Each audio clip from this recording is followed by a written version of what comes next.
እንደምናላችሁ ወገኖች ሰላም ናችሁ ደህና ናችሁ ወይ ቤተሰብ ሰላም ነው ጤና ሰላም ነው ህይወት እንዴት ነው የእግዚአብሔር ጸጋ ሁላችንንም ደግፎ እንዳቆመን አስባለሁ ክብርና ምስጋና በክርስቶስ ኢየሱስ ስም ለስሙ ይሁን የዛሬው የመልእክት ክፍላችን ከባለፈው የሚቀጥል ነው የሚሆነው ስለዚህ ከማቴዎስ 24 መግቢያውንና የተወሰኑ ቁጥሮችን አነባለሁ ኢየሱስም ከመቅደስ ወጥቶ ሄደ ደቀ መዛሙርቱም የመቅደሱን ግንቦች ሊያሳዩት ቀረቡ እርሱ ግን መልሶ ይህን ሁሉ ታያላችሁን እውነት እላችኋለሁ ድንጋይ በድንጋይ ላይ ሳይፈርስ በዚህ አይቀርም አላቸው እርሱም በደብረ ዘይት ተቀምጦ ሳለ ደቀ መዛሙርቱ ለብቻቸው ወደ እርሱ ቀርበው ንገረን ይህ መቼ ይሆናል የመምጣትና የዓለም መጨረሻ ምልክቱስ ምንድነው አሉት ኢየሱስም መልሶ እንዲህ አላቸው ማንም እንዳያስታቸው ተጠንቀቁ ብዙዎች እኔ ክርስቶስ ነኝ እያሉ በስሜ ይመጣሉና ብዙዎችንም ያስታሉ ጦርንም የጦርንም ወሬ ትሰሙ ዘንድ አላችሁ ይህ ሊሆን ግድ ነውና ተጠበቁ አትደንግጡ ዳሩ ግን መጨረሻው ገና ነው ሕዝብ በሕዝብ ላይ መንግስትም በመንግስት ላይ ይነሳልና ራብም ቸነፈርም የምድርን መናወጥ በልዩ ልዩ ስፍራ ይሆናል እነዚህ ሁሉ የምጣር መጀመሪያ ናቸው በዚያን ጊዜ ለመከራ አሳልፈው ይሰጧቸዋል ይገድሏችሁማል ስለ ስሜም በአሕዛብ ሁሉ የተጠላችሁ ትሆናላችሁ በዚያን ጊዜም ብዙዎች ይሰናከላሉ እርስ በርሳቸውም አሳልፈው ይሰጣጣሉ እርስ በርሳቸውም ይጣላሉ ብዙ ሐሰተኞች ነቢያትም ይነሳሉ ብዙዎችንም ያስታሉ ከአመፃም ብዛት የተነሳ የብዙ ሰዎች ፍቅር ትቀዘቅዛለች እስከ መጨረሻ የሚጸና ግን እርሱ ይድናል ለአሕዛብም ሁሉ ምስክር እንዲሆን ይህ የመንግስት ወንጌል በዓለም ሁሉ ይሰበካል በዚያን ጊዜም መጨረሻው ይመጣል እንጸልያለን ቸር አምላክ አባታችን እግዚአብሔር ሆይ ተመስገን እናከብርሃለን እናመሰግንሃለን ዛሬን ስላየን እናመሰግንሃለን እናመልክሃለን አምላካችን ስለሆንክ ከእጆችህ ስለምንበላ እግዚአብሔር ሆይ ባንተ ስለምንጠበቅ በክንፎችህ ስለምንጋረድ እግዚአብሔር ሆይ ቃል ብርሃን ሆኖ ስለሚመራን መንፈስህ ከክፉ የሚጠብቀን ስለሆነ እግዚአብሔር አምላካችን ሆይ ከክፉ እንድንሸሽ ወደ መልካም እንድንጠጋ የሚረዳን ምሪት በውስጣችን ስላስቀመጥክ እግዚአብሔር ሆይ እናመሰግንሃለን ስለ ቸርነትህ ስለ መልካምነትህ ስለ በጎነትህ ስለ ርኅራኄ ተመስገን እግዚአብሔር ሆይ ሕይወት ጣዕም ያገኘችው ኑሯችን የጣፈጠን ካንተ የተነሳ ነው ያንተ ባንሆን ኖሮ ካንተ ጋር ባንሆን ኖሮ ከኛ ጋር ባትሆን ኖሮ ብዙ ነገሮች አሰልቺ ናቸው ብዙ ነገሮች ልብ የሚያዝሉ ልብ የሚሰብሩ ናቸው የዚህ ዓለም ኑሮ የሚሰማው ዜና የሀገራችን ጉዳይ ልብ የሚያርድ ልብ የሚያደክም ነው ነገር ግን ልባችን በአንተ በርትቶ እግዚአብሔር ሆይ ዛሬም ስላለን እናመሰግንሃለን ጌታ አጠገቤ ቆሞ አበረታኝ እንዳለ ባሪያ ጳውሎስ እግዚአብሔር ሆይ አጠገባችን ቆመ እግዚአብሔር ሆይ አጠገባችን ሆነ በውስጣችን ሆነ ስለምታበረታን እናመሰግንሃለን ልባችን ባንተ ተደግፎ ልባችን ጸንቶ ስላለን እግዚአብሔር ሆይ ተመስገን የሚቀረውን ጊዜ አንተ ውሰድ በአስቸጋሪ ጊዜ ውስጥ ሁሉ ለብቻ ስለማትተወን ሁልጊዜም አብረህን ስላለ እስከ መጨረሻ እንድንጸና በመንፈስ ስለምታጸናን እግዚአብሔር ሆይ ተመስገን ቃልህንም እንድታስተምረን ቃልህን እንድትገልጥልን በቃልህ እንድታበረታን ጌታ ሆይ ተሰብስበናለንና እባክህ ጌታ ሆይ ያለመከልከል የቃል ደጆች ይከፈቱልን እኔንም ባሪያዎችህንም ሁላችንንም አስበን በጸጋ ደግፈን ክብር ሁሉ ለስምህ ይሁን በኢየሱስ ክርስቶስ ስም አሜን በተደጋጋሚ እንዳልነው ከዚህ በፊትም ማቴዎስ 24 ስለ መጨረሻው ዘመን የሚናገር ክፍል ነው በተለይ ማቴዎስ አጻጻፍ ከሉቃስ 21 እና ከማርቆስ 13 የተለየ ነገር እንዳለው ባለፉት ክፍሎች በክፍል 1ም በክፍል 2ም ልናነሳሳ ሞክረን ነበር ማቴዎስ ወንጌል ሲጨርስ ጌታችን ወደ ኢየሩሳሌም ለመግባት ኢየሩሳሌምን ለመታደግ ፈልጎ እምቢ ስላለችው ወይም ደግሞ የመጣላትን ድነት ባለማወቋ ምክንያት አዝኖ ቤታችሁ የተፈታ ሆኖ ይቀርላችኋል ብሎ ሲወጣ ከዛ በኋላ ያለውን ንግግር አድርጎ ነው ሐዋርያው ማቴዎስ በዚህ ስፍራ ላይ የጻፈው። ሌሎቹ ወንጌል ጸሐፊዎች 2 ሳንቲሞችን ያላትን የሰጠችውን መበለት ታሪክ ተናግረው ነው የሚገቡት። የማቴዎስ አጻጻፍ ግን ለየት ያለ ነው። ጥያቄውንም ብንመለከተው የደቀ መዛሙርቱ ጥያቄ ምንድን ነው የሚለው ንገረን፣ ይህ መቼ ይሆናል? ማለት ድንጋይ በድንጋይ ላይ እስከማይቀር ይፈርሳል ሲላቸው ይህ መቼ ይሆናል?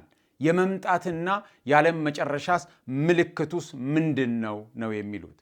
የመምጣትና የዓለም መጨረሻ የሚለው ማርቆስም አልጻፈውም፣ ሉቃስም አልጻፈውም። ማርቆስና ሉቃስ በወንጌላቸው የጻፉት ምንድን ነው? ይሄ ነገር መቼ ነው የሚፈጸመው? ይሄ ድንጋይ በድንጋይ ላይ እስከማይቀር ይፈርሳል ያልከው ብለው ብቻ ነው የሚጠይቁት እንጂ ስለ መጨረሻው ዘመን አልጠየቁትም። በሉቃስና በማርቆስ ወንጌል ላይ እንደምናነበው። ማቴዎስ ግን ስለ መጨረሻው ዘመንም ነግሮናል። 2 ጥያቄዎች ናቸው ያሉት። ሁለተኛው ጥያቄም 2 ክፍሎች ያሉት ነው የሚመስለው። የመምጣትህና ይላል የዓለም መጨረሻ። የመምጣትህ የሚለው ደቀ መዛሙርቱ ጌታ እንደሚሄድ ተለይቷቸው ከዛ ደግሞ እንደሚመጣ ስለማሰባቸው እርግጠኛ መሆን አንችልም። ምናልባት የመምጣት ሲሉ በኃይል የመገለጥ ለማለት ካልሆነ በስተቀር። ስለዚህ ሐዋርያው ማቴዎስ በኋላ ላይ ነገሩን ኢንተርፕሪት አድርጎ ያቀረበው ስለ መጨረሻው ዘመን የጠየቁትን የመጨረሻው ዘመን ያው የጌታ መምጣት መሆኑን አብራርቶ የጻፈው ነው የሚመስለው። ስለ መጨረሻው ዘመን ጠይቀውታል። ምክንያቱም ለነሱ የመጨረሻ ዘመን የሚባል ነገር መኖሩን አይሁድም ያውቃሉ። ምክንያቱም ለአይሁድ ታሪክ ወይም ሂስትሪ ሊኒየር ነው፣ መነሻ አለው፣ መድረሻ አለው። ሌሎች አሕዛብ ክብ ነው የዓለም ሂደት፣ ሰርኩላር ነው፣ ዝም ብሎ ራሱን የሚደግም አይነት ነገር ነው። ለአይሁድ ግን መነሻ አለው፣ መድረሻ አለው፣ ጅማሬ አለው፣ ፍጻሜ አለው። የእግዚአብሔር ቀን ወይም የጌታ ቀን የሚሉት የፍርድ ቀን፣ የድነት ቀን ለነሱ የትድግና እንደገና የፍርድ ቀን የመጨረሻ ቀን እንደሚመጣ ያውቃሉ። ይሄ አስተምሮ አላቸው። ስለዚህ ስለ መጨረሻው ዘመን ጥያቄ ማቅረባቸው እውነት ነው። በዛን ጊዜ ሊሆን ይችላል ማቴዎስ 24 ላይ እንደምናነበው፣ ወይም በሌላ ጊዜ ያቀረቡትን ማቴዎስ 1 ላይ በአንድ ምዕራፍ ሰብስቦ እንዳቀረበው ባለፈው ክፍል በክፍል 2 የተለያዩ ማስረጃዎችን እያጣቀስን ለማየት ሞክረናል። ማቴዎስ 24 ስለ ጌታ መምጣት እየደገመ ነው የሚናገረው። ለምሳሌ ከመጀመሪያ ጀምሮ አይተን ቁጥር 14 ላይ ስንደርስ ለአሕዛብ ሁሉ ምስክር እንዲሆን ይህ የመንግስት ወንጌል በዓለም ሁሉ ይሰበካል፣ በዚያን ጊዜም መጨረሻው ይመጣል ይለናል። ቁጥር 8 ላይ እነዚህ ሁሉ የምጣር መጀመሪያዎች ናቸው ብሎ ነበር። ቁጥር 6 ላይ መጨረሻው ገና ነው ብሎ ነበር። ቁጥር 14 ላይ ስንደርስን መጨረሻው ይመጣል ይልና ስለ መጨረሻው ስለ ዓለም ፍጻሜ ነው የሚነግረን። ከዛ እንደገና ደግሞ ከ15 ጀምሮ ሌሎች ነገሮችን ይናገርና ከቁጥር 26 ጀምሮ እነሆ በዚህ ነው ቢሏችሁ ወይም በዚያ ነው ቢሏችሁ አትሂዱ፣ መብረቅ ከምስራቅ ወጥቶ እስከ ምዕራብ እንደሚታይ የሰው ልጅ መምጣት እንዲህ ይሆናልና ብሎ አሁንም ስለ ጌታ መምጣት ነው የሚናገረው። ከዛም ከ28 ጀምሮ እስከ 31 ስንወርድ 31 ላይ መላእክቱን ከታላቅ መለከት ጋር ይልካቸዋል፣ ከሰማያትም ዳርቻ እስከ ዳርቻው ከአራቱ ነፋሳት ለእርሱ የተመረጡትን ይሰበስባሉ ብሎ የመጨረሻው ዘመን እንደሆነ አሁንም ስለመሰብሰብ ቁጥር 30 ላይ የሰው ልጅ ምልክት በሰማይ ይታያል ብሎ ነግሮን 31 ላይ መላእክቱ መጥተው ከአራቱም አቅጣጫ ሰዎችን እንደሚሰበስቡ ነው የሚነግረን። ቀጥሎ ደግሞ ቁጥር 33 ላይ ይህን ስታዩ ጌታ በደጅ መሆኑን እወቁ ይላል። ከዛ ደግሞ ከቁጥር 36 ጀምሮም እያነበብን ስንመጣ ቁጥር 42 ላይ ስንደርስ ጌታችሁ በምን ሰዓት እንደሚመጣ አታውቁምና እንግዲህ ንቁ ብሎ አሁንም ስለ ጌታ መምጣት ይናገራል። ከ45ም ጀምሮ ስንመለከት ቁጥር 50 ላይ የዚያ ባሪያ ጌታ ባልጠበቃት ቀን ባላወቃትም ሰዓት ይመጣል እያለ አሁንም ስለ ጌታ መምጣት ነው የሚናገረው። ስለዚህ የሆነ ቦታ ይጀምርና በጌታ መምጣት ይጨርሳል። እንደገና ተመልሶ ሌላ ኢንሲደንት ይጀምርና ሌላ ማስረጃ፣ ሌላ ታሪክ ያስረዳና አሁንም በጌታ መምጣት ይቋጫል። እንደገና ደግሞ ሌላ ሐሳብ ያቀርብና አሁንም በጌታ መምጣት ይቋጫል። ስለዚህ ትርክቱ የማቴዎስ 24 ሄድ መለስ መጨረሻ ደርሶ እንደገና እየተመለሰ እንደገና ወደ መጨረሻ የሚሄድ አይነት አቀራረብ እንደሚከተል ብንገምት የተሻለ ነው የሚሆነው። ብዙ አይነት አቀራረቦች አሉ። ይሄኛው የተሻለ ሆኖ አግኝቸዋለሁ። ዛሬ የምናየው ከቁጥር 9 ጀምሮ ያለው ነው። በዚያን ጊዜም ለመከራ አሳልፈው ይሰጧችኋል፣ ይገድሏችኋልም። ስለ ስሜም በአሕዛብ ሁሉ የተጠላችሁ ትሆናላችሁ። በዚያን ጊዜም ብዙዎች ይሰናከላሉ፣ እርስ በርሳቸውም አሳልፈው ይሰጣጣሉ፣ እርስ በርሳቸውም ይጣላሉ። ብዙ ሐሰተኞች ነቢያትም ይነሳሉ፣ ብዙዎችንም ያስታሉ። ከዓመፃም ብዛት የተነሳ የብዙ ሰዎች ፍቅር ትቀዘቅዛለች። እስከ መጨረሻ የሚጸና ግን እርሱ ይድናል። ለአሕዛብም ሁሉ ምስክር እንዲሆን ይህ የመንግሥት ወንጌል በዓለም ሁሉ ይሰበካል፣ በዚያን ጊዜም መጨረሻው ይሆናል እያለ ነው የሚናገረው። እንግዲህ ይሄ ነገር ሲነገር ሲጀመር ከመቅደሱ መፍረስ ጋር ተያይዞ ነው። መቅደሱ በ70 ዓመተ ምህረት እንደፈረሰ ሁላችን እናውቃለን። የመቅደሱ መፍረስ የሆነ ነገር ዘግቶ የሆነ ነገር ከፍቷል። ቢያንስ ከጌታችን መሞትም በኋላ መስዋዕት እያቀረቡ ቀጥለዋል እስከ 70 ዓመተ ምህረት ብሎ ማሰብ ይቻላል። ከ70 ዓመተ ምህረት በኋላ ግን ኢየሩሳሌምና ቤተ መቅደሱ ሲፈርሱ የእንስሳት መስዋዕት ወይም እንስሳትን በመስዋዕትነት ማቅረብ በዛ ቤተ መቅደስ ውስጥ አብቅቷል። ቤተ መቅደሱ እስካሁንም የለም። ስለዚህ ብቸኛው መስዋዕት ክርስቶስ ኢየሱስ እንደሆነ ነው የቀጠለው ማለት ነው። ለምንድን ነው ግን አይሁድ ቤተ መቅደሱን መልሰው ያልገነቡት? ለምን መልሰው አልሰሩትም? ከዛ በፊት ፈርሶ ነበር፣ እንደገና ሰርተውታል። አሁን ሁለተኛው ቤተ መቅደስ ሲፈርስ መልሰው ለምን አልሰሩትም ብለን ብንጠይቅ ተገቢ ጥያቄ ነው። መልሱ ግን ተበትነው ነበራ። ለ1900 ዓመታት ያህል ገደማ አይሁድ ተበትነው ነው የኖሩት። እስራኤል ውስጥ አልነበረም የነበሩት። ኢየሩሳሌም የነሱ አልነበረችም። ተበትነዋል። ለ1900 ዓመት ገደማ ሕዝበ እስራኤል አገር አልነበረውም። በየአገሩ ተበትኖ ነበር የሚኖረው። በአውሮፓ ተበትኖ ነው የሚኖረው። ወደ አፍሪካም እንደመጡ ነው የሚነገረው። ከኢትዮጵያም የሄዱ አሁን የተሰበሰቡ ስላሉ በአሜሪካም አሉ። በብዙ ቦታዎች ተበትነው ነው የኖሩት። በእስያም አሉ። ለምሳሌ በኢራን ነበሩ፣ በግብፅ ነበሩ፣ በራሽያ ነበሩ። በብዙ አገሮች ተበትነው ነው የኖሩት። ከ1900 ዓመት በኋላ በ1948 ነው ዘመናዊቷ እስራኤል የተመሰረተችው። ከ1948ም በኋላ ምስራቅ ኢየሩሳሌምን ማለትም የመቅደሱ ተራራ እንዳለበት የሚታሰበውን የኢየሩሳሌም ክፍል የያዙት በ1967 ዓመተ ምህረት ነው። ይህንን ያነሳሁት ለምንድን ነው? ብዙ ሰዎች የመጨረሻውን ዘመን ከእስራኤል ለመነጠር ይሞክራሉ። ትክክል አይደለም። ብዙ የመጽሐፍ ቅዱስ ሊቃውንት የተወሰነ አይነት ምልከታ ያዳበሩ ቤተ ክርስቲያን ኢየሩሳሌምን ሙሉ በሙሉ ተክታለች ብለው የሚያምኑ ማለት ነው። ሌሎች ደግሞ የመጨረሻውን ዘመን ወይም ነገረ ፍጻሜን ሙሉ በሙሉ ከእስራኤል ጋር ሲያቆራኙት ነው የሚታየው። ሁለቱም ትክክል አይመስሉኝም። እስራኤል በመጨረሻው ዘመን ላይ የራሷ ቦታ ቢኖራትም ሁሉን ነገር ከእስራኤል ጋር ማቆላለፉን ተገቢ አይደለም። እስራኤል ደግሞ በመጨረሻው ዘመን ላይ ምንም ቦታ እንደሌላት ማሰቡም ከመጽሐፍ ቅዱስ አስተምሮ ጋር የሚጣረስ ነው የሚመስለኝ። ከቁጥር 9 እስከ 14 ያለውን ስንመለከት ቁጥር 9 ላይ ስለ መከራ ነው የሚናገረው። ምክንያቱም ምን ይላቸዋል? በዚያን ጊዜ ለመከራ አሳልፈው ይሰጧችኋል፣ ይገድሏችኋልም። ስለ ስሜም በአሕዛብ ሁሉ የተጠላችሁ ትሆናላችሁ ይላቸዋል። ይህንን የነገራቸው ለደቀ መዛሙርቱ ስለሆነ ደቀ መዛሙርቱ በሕይወት ዘመናቸው ብቻ የሚፈጸም ነው ብለን መደምደም የለብንም። ምክንያቱም ደቀ መዛሙርቱ በዚህ ቦታ የሚወክሉት ቤተ ክርስቲያንንም መሆኑ መረሳት የለበትም። ቤተ ክርስቲያን የተመሰረተችው ሐዋርያት ባስቀመጡት መሰረት ላይ በሐዋርያት አስተምሮ ላይ መሆኑን በሐዋርያትና በነቢያት አስተምሮ መሰረት ላይ መሆኑን እናውቃለን። ስለዚህ ጌታችን ለሐዋርያት የተናገራቸው በስሙ ምክንያት እንደሚሰደዱ የነገራቸው በሐዋርያት ዘመን ብቻ ያበቃና ሐዋርያት ከሞቱ በኋላ ወይም ከ70 ዓመተ ምህረት በኋላ ቤተ ክርስቲያን በክርስቶስ ምክንያት የማትሰደድ አድርገን ልንተረጉም አንችልም። ይሰደዳሉ። አማኞች በሙሉ በሕይወት ዘመናቸው በክርስቶስ ምክንያት እንደሚሰደዱ የታወቀ ነው። ስለዚህ ቤተ ክርስቲያን ስደት አለባት። ቤተ ክርስቲያን መከራ ይገጥማታል። ይሄ የሚካድ ነገር አይደለም። ስለ መጨረሻው ዘመን ሲነሳ ከዚህ በፊትም ለማንሳት እንደሞከር ነው የሐሳብ ልዩነቶች አሉ። የሐሳብ ልዩነቶች ይፈቀዳሉ። ምክንያቱም ስለ መጨረሻው ዘመን መጽሐፍ ቅዱስ የሆነ ፎርሙላ ስፔሲፊክ የሆነ ቀመር ይሄ ነገር ሲደመር ይሄ ነገር በዚህ ጊዜ እንደዚህ ይሆናል የሚል አይደለም እየሰጠን። ስለዚህ የማንክዳቸው የማንደራደርባቸው ጠንካራ አቋሞች አሉን በነገረ ፍጻሜ ላይ። ለምሳሌ የሙታን የሥጋ ትንሣኤ መኖሩ አንዱ ነገር ነው። ጌታችን ኢየሱስ ክርስቶስ በስጋ በሚታይ ሁኔታ መገለጡ ሌላ ነገር ነው። ፍርድ መኖሩ ሌላ ነገር ነው። እነዚህ ናቸው።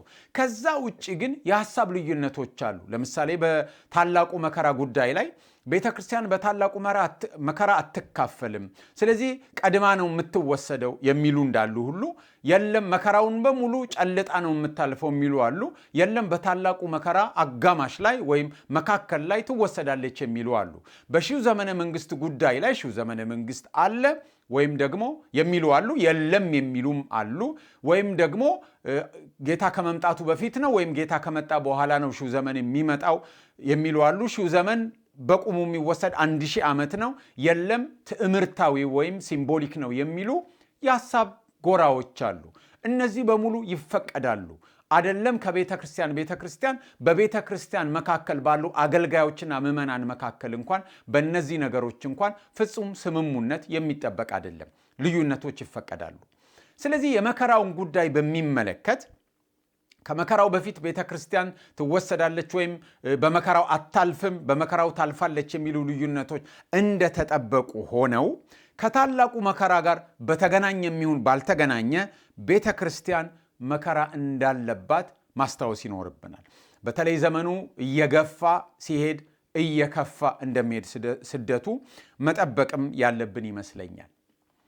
መከራ እንዳለብን አማኝ መከራ እንደሚጠብቀው ይቺ ምድር ለአማኝ የማትመች እየሆነች እንደምትሄድ ቤተ ክርስቲያን ምዕመኖቿን ማስተማር እንዳለባት አስባለሁ። አይመጣም ምንትተን ይመጣልን መንገር አለብን። አለበለዚያ መከራ እንደማይመጣ እየነገርን እያባበልን አይነካህም እያልን ያኖርነው ምዕመን መከራው ቢመጣ ምንድን ነው የሚሆነው? ብሌስ ፓስካል የሚባል ፈረንሳዊ የሂሳብ የፊዚክስ ሊቅ ነበር። ፈላስፋም ነው። በ39 ዓመቱ ነው የሞተው። የፕሮባቢሊቲ ቲዮሪም አለው እና የእግዚአብሔርን መኖር በፕሮባቢሊቲ ሊሞግትም ይሞክራል። እና አንድ በጣም የምትጠቀስ ነገር አለችው። እንደዚህ ይላል፣ እግዚአብሔር የለም ብለህ አምነህ በቀኑ መጨረሻ ላይ እግዚአብሔር ባይኖር ምንም አትጎዳም፣ ቢኖር ግን መከራ ነው የሚገጥምህ፣ ቅጣቱ ከፍተኛ ነው ይላል። እግዚአብሔር አለ ብለህ አምነህ እግዚአብሔር ባይኖር ምንም አትጎዳም፣ ቢኖር ግን ከትልቅ መከራ ነው የምትተርፈው። ስለዚህ አይኖርም ብሎ አምኖ እግዚአብሔር ቢኖር ከመጎዳት እግዚአብሔር አለ ብሎ ማመን የተሻለ ነው። ምክንያቱም አለ ብሎ የሚያምን እግዚአብሔር ካለ ይጠቀማል፣ ባይኖርም አይጎዳም። እግዚአብሔር የለም የሚል ሰው ግን እግዚአብሔር ቢኖር ይጎዳል፣ አለቀለት፣ ባይኖርም ምንም አይጠቀምም ብሏል።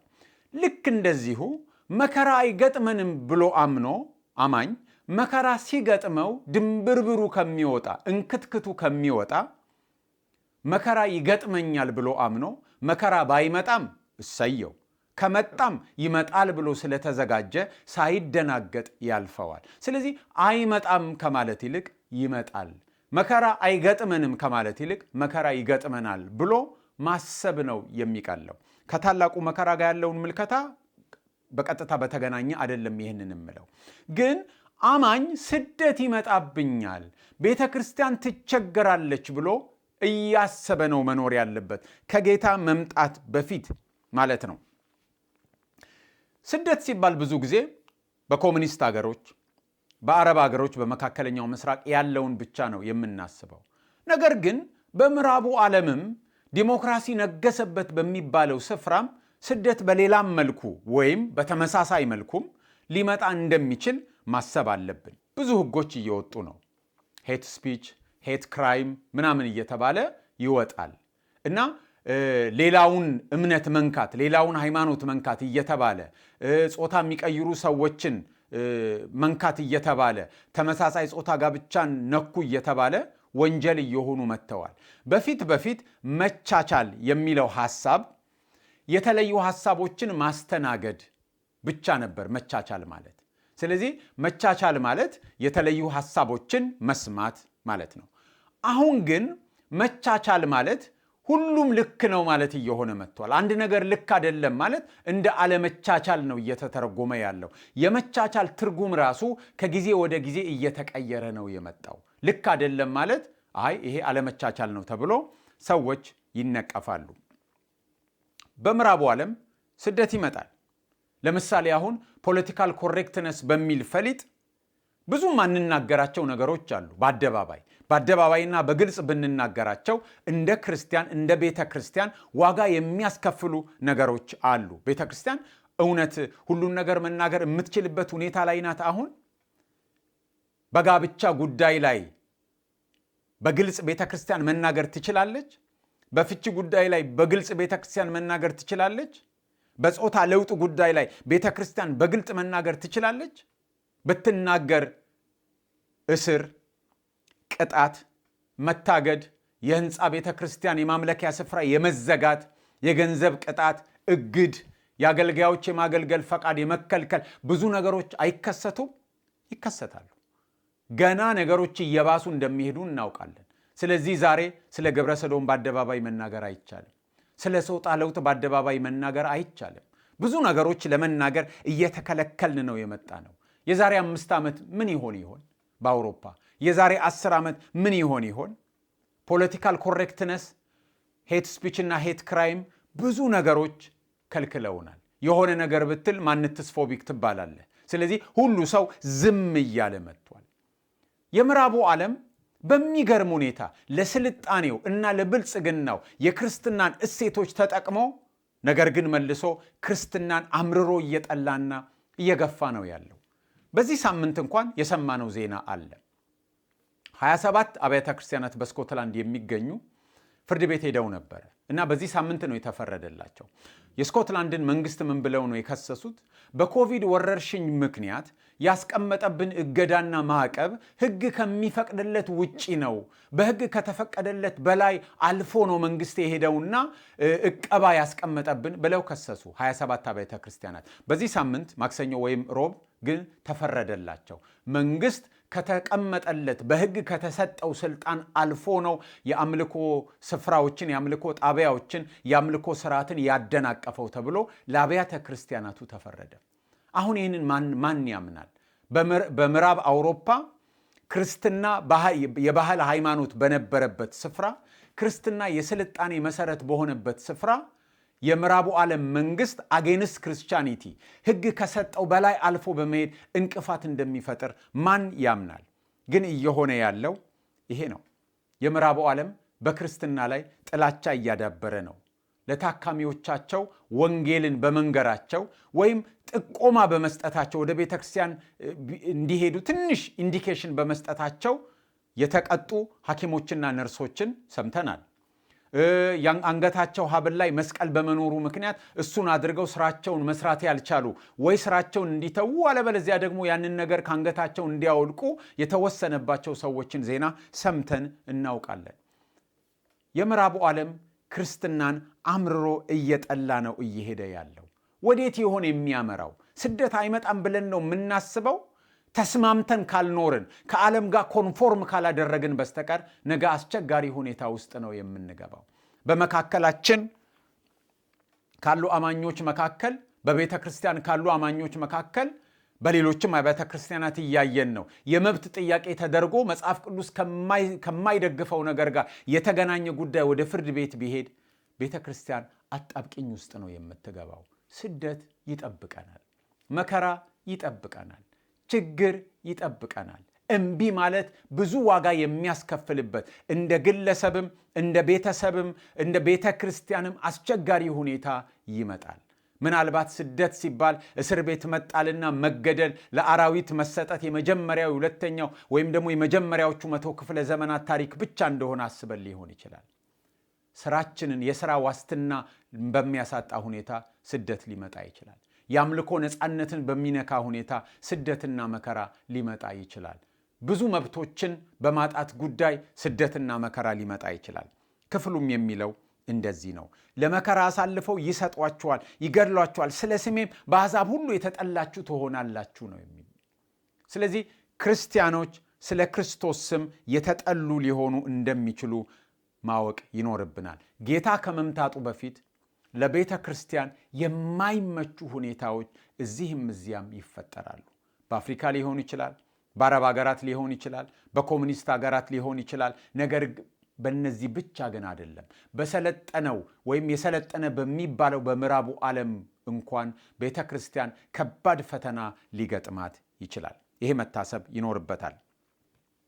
የሚጠቅመንም ምእመኑን ብናዘጋጅ ነው። መከራ ሊመጣ ይችላል።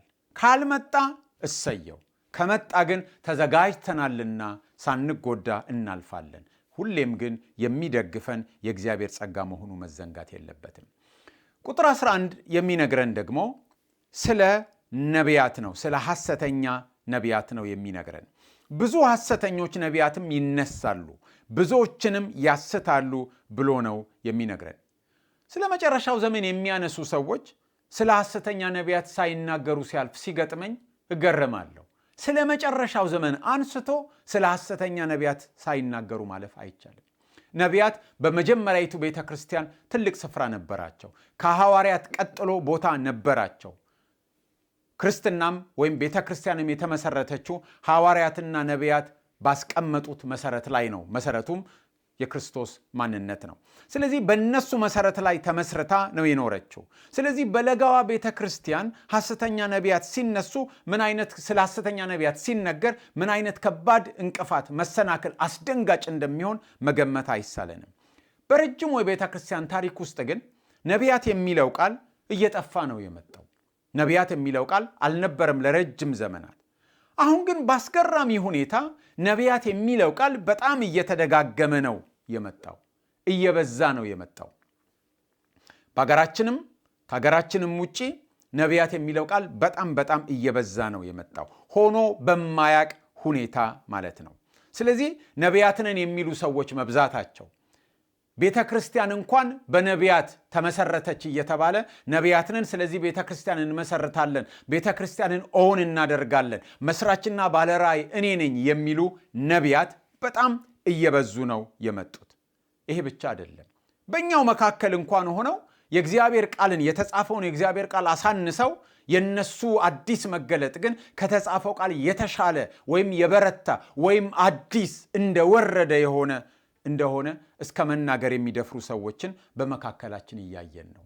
የተጻፈው ቃል ይሻላቸዋል ወይስ ደግሞ አሁን አዲስ ዱብ የሚለው ከሰማይ ብለው የሚናገሩ ሰዎች? ሎጎሱ ይሻላቸዋል ወይስ ሬማው? ከሎጎሱ ሬማው አይሻላቸውም? በእኔ የሚመጣው ሬማ እያሉ የእግዚአብሔርን ቃል እንኳን ሎጎስና ሬማ በማለት ለሁለት ከፍለው የተጻፈውን ቃል የሚያራክሱ ነቢያት በመካከላችን እየተሰሙ እየታዩ ያለበት ሁኔታ ነው ያለው። ስለዚህ ነቢያት ሐሰተኛ አስተምሮ ለማምጣት ወይም ሐሰተኛ ነገሮችን ለመፈጸም መደላድሉ እየተመቻቸላቸው ነው። ሕዝበ ክርስቲያኑ ነቢያት የሚያመጡት አዲስ መገለጥ እንዳለ ማመን ጀምሯል። ልተንብይላችሁ፣ ቃል ላውጣባችሁ የሚባል ነገር ቀስ በቀስ እየተለመደ መጥቷል። ስለዚህ ትንቢት ማለት ነቢዩ ወይም ነቢይ የተባለው እንደወደደ እንደተመኘ ልተንብይባችሁ ብሎ ከኪሱ እያወጣ እንደሚያድለው እየተወሰደ መጥቷል። ቃል ላውጣባችሁ ብሎ በፈቃዱ የሚናገረው ቃል እንደሚፈጸም የሚያምን ሕዝበ ክርስቲያን መጥቷል። የእግዚአብሔር ቃል ሎጎስና ሬማ ተብሎ እንደሚከፈል የሚያምን ትውልድ ነው የመጣው።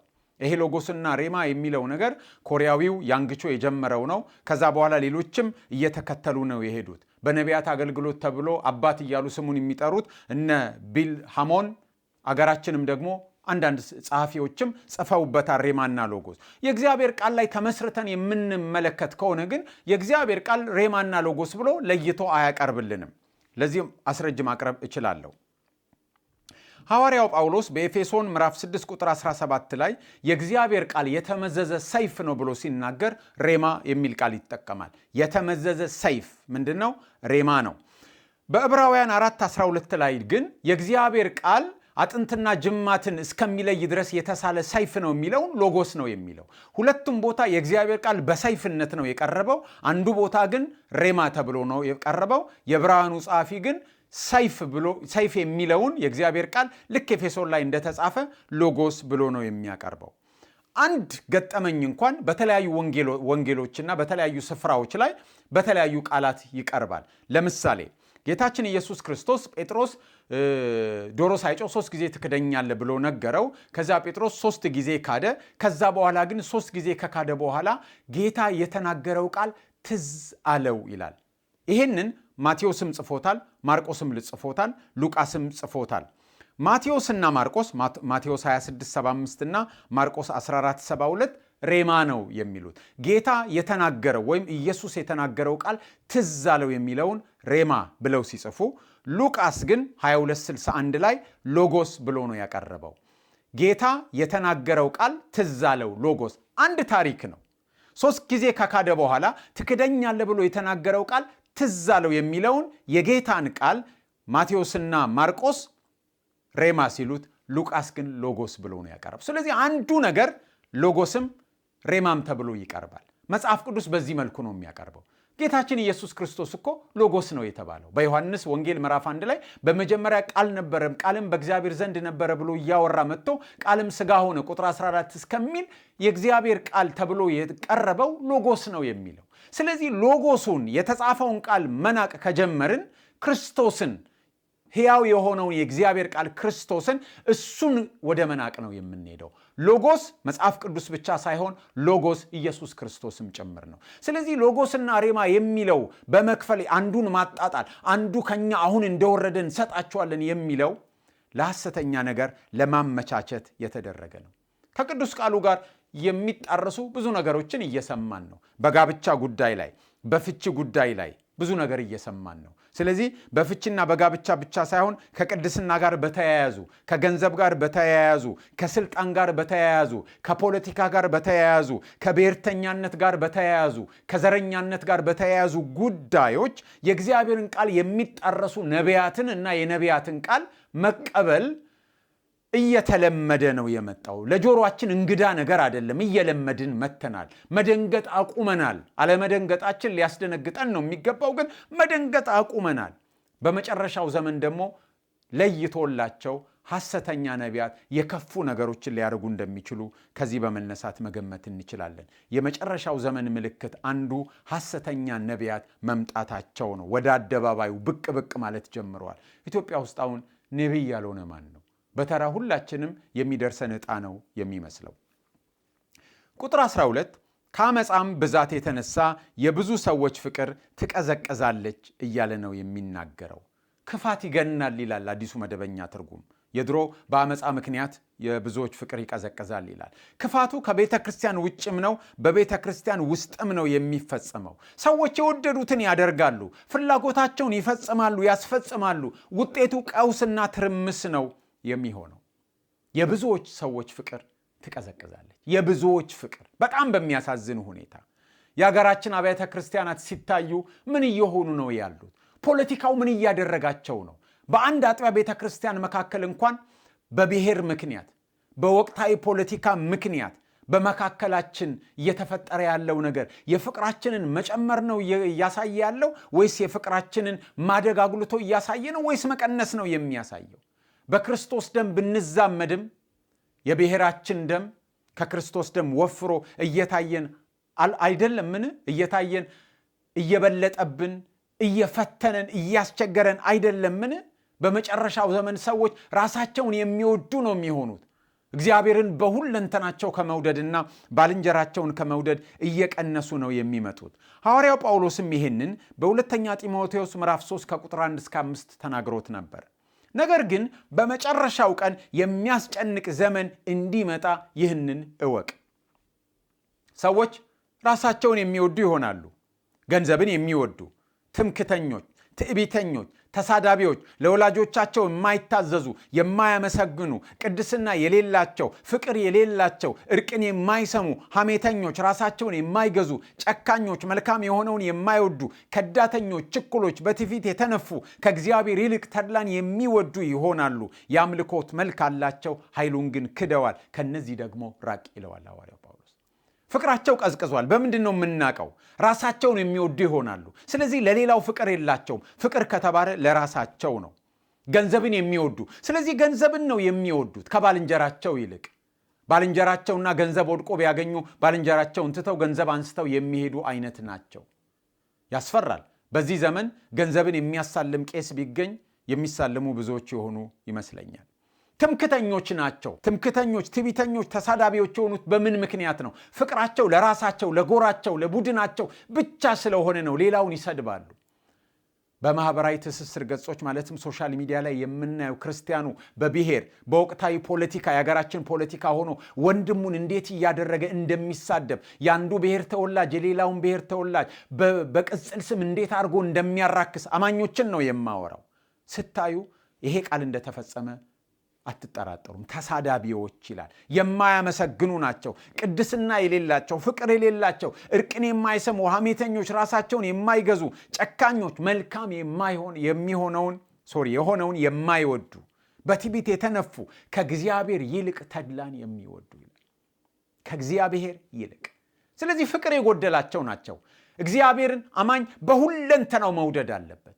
ሰው እኮ ክርስቲያን ለመሆኑ አንዱ ማረጋገጫ ኢየሱስን ከሁሉ ነገሩ በላይ መውደድ ነው። ጥሪውም እንደዛ ነው። ከኔ ይልቅ አባቱን፣ እናቱን፣ ልጆቹን፣ ትዳሩን፣ ምኑንም የሚወድ የኔ ሊሆን አይገባውም ነው ያለው። ስለዚህ ጌታችን ኢየሱስ ክርስቶስን ከሁሉ ነገር በላይ መውደድ የክርስትና መታወቂያ ነው። ከዛ ደግሞ በሱ ጥላ ስር ሰው እግዚአብሔርን በፍጹም ልቡ የወደደ ሌላውን ሰው መውደድ ይችላል። የምናየው ግን እሱን አይደለም። ከእግዚአብሔር ይልቅ ጥቅምን፣ ከእግዚአብሔር ይልቅ ተድላን፣ ከእግዚአብሔር ይልቅ ምቾትን፣ ከእግዚአብሔር እውነት ይልቅ ጊዜያዊ ጥቅምን፣ ቡድንተኛነትን፣ ወገንተኛነትን ሰዎች ይወዳሉ። ፍቅር የጎደላቸው ናቸው። ስለዚህ የብዙዎች ፍቅር ምን ይሆናል ይላል? ይቀዘቅዛል። ስለዚህ ምን ይሆናል? ክፋት ይገናል።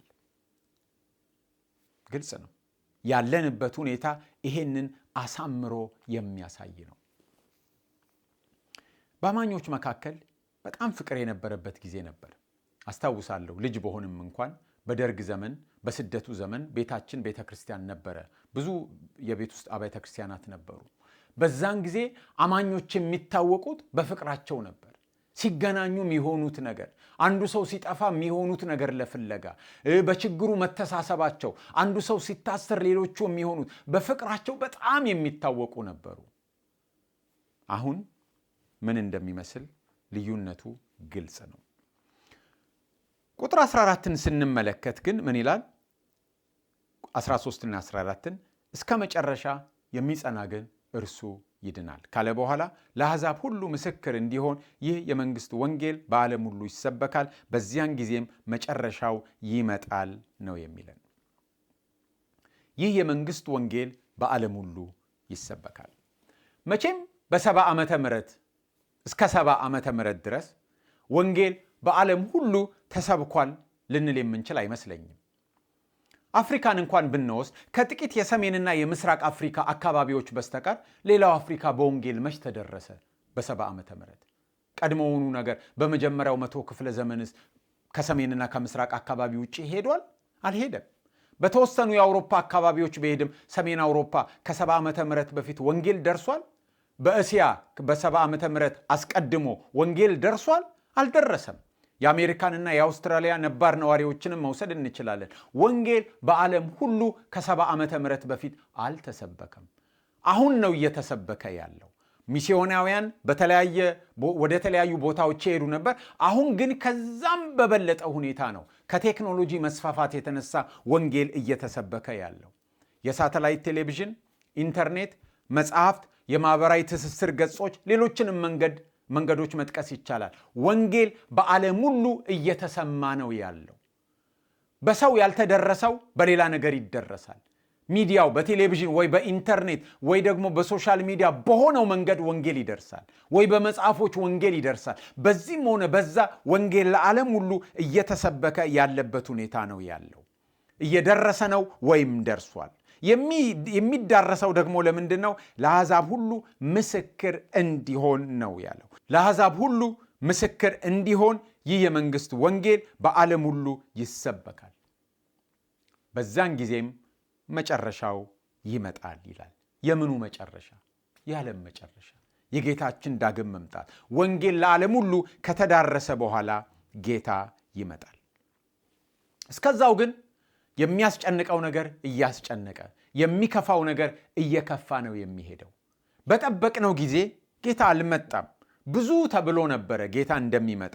ግን አሁንም እርግጠኛ ሆነን በዚህ ጊዜ ለማለት የምንችል አይመስለኝም። ምክንያቱም ምዕራፍ 24 ምዕራፍ 25 የሆነ ጥቆማ ሰጥቶን ነው የሚያልፈው። ለምሳሌ ምዕራፍ 24 ሊያልቅ አካባቢ ስለ ክፉና ታማኝ አገልጋይ ይናገራል። ከቁጥር 41 እስከ 48 ባለው ውስጥ ስናልፍ ቁጥር 48 ያ ክፉ ባሪያ ግን ጌታዬ እስኪመጣ ይዘገያል ብሎ በልቡ ቢያስብ ብሎ የመዘግየትን ሐሳብ ጠቆም አድርጎን ያልፋል።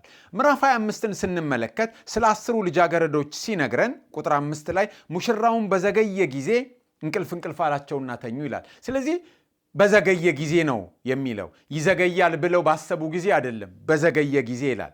የቀድሙ ባሪያ ደግሞ ጌታ ይዘገያል ብሎ ቢያስብ ነው የሚለው። ስለዚህ ስለ መዘግየቱም ተነግሮናል፣ ይዘገያል ብለን ስለ ማሰባችን ተነግሮናል። ሁለቱም ነው እየሆነ ያለው። ይዘገያል ብለው በማሰባቸው ምክንያት ቦታ የለቀቁ ሰዎች አሉ፣ አይመጣም ወደሚለውም ደርሰው የደመደሙ ሰዎች አሉ።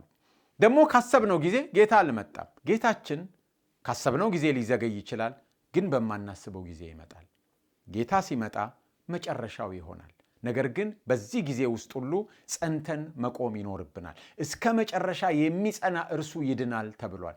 መጽናትን ምን አመጣው? ቻሌንጅ ከሌለ፣ ፈተና ከሌለ፣ ትግል ከሌለ፣ ተግዳሮት ከሌለ፣ መከራ ከሌለ፣ ፈተና ከሌለ መጽናትን ምን አመጣው? መጽናት ያስፈለገው እንዳንጸና የሚያደርግ ነገር ስላለ ነው።